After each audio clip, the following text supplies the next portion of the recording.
I was halfway into my blouse when I heard the gasp. A small, sharp sound like the air had been punched right out of someone's lungs. I turned slowly toward the door, and there stood my nephew, Kobi, wide-eyed and frozen. Whatever he'd seen, it had been enough to terrify him.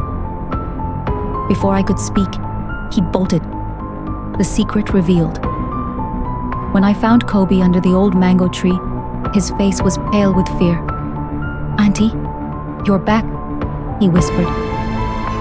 He described moving marks like snakes or vine alive and shifting on my skin. My stomach turned cold. I had kept this secret for years, and now Kobi had seen the truth. A promise. I tried to convince him it was his imagination, but his eyes told me he knew better. "You have to promise me," I said. "What you saw? You can't tell anyone." "Why, Auntie?" he asked. "Because it's dangerous," I whispered, though I wasn't sure if I meant the secret or myself. Signs of danger. That night, I couldn't sleep. The marks on my back pulsed with heat. The air felt heavy, thick with unseen danger.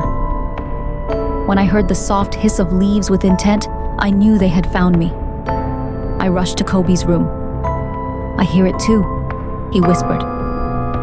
The first attack from the shadows.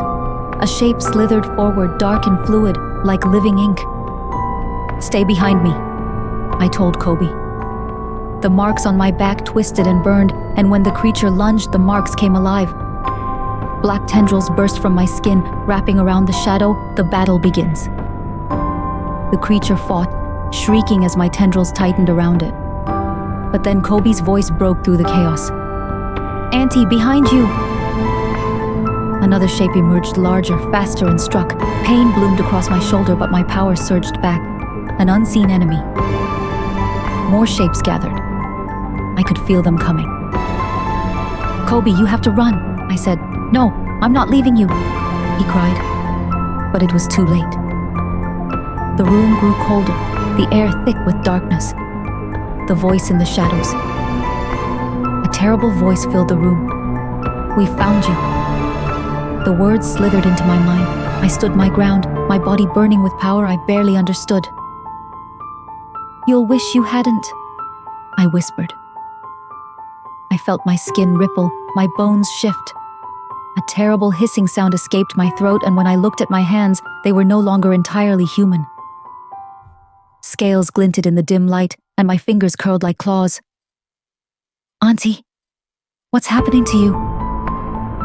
Kobi's voice was small, trembling with fear. I don't know," I whispered, my voice barely human. But the fear in his eyes told me the truth I couldn't face. "Kobi, stay back," I cried, but he didn't move. "I love you, Kobi," I said, tears streaming down my face. "But I can't stay." Before he could stop me, I ran. Out of the house, into the night, into the jungle. The shadows had gone, but something worse had taken their place. Me. Kobi searched for me. Calling my name into the darkness, he sat beneath the old mango tree, his small body shaking with sobs. "Please come back, Auntie. Please." But I was gone. Deeper into the wilderness than I'd ever been. The marks still writhed on my skin, and the transformation wasn't over. The jungle welcomed its newest monster.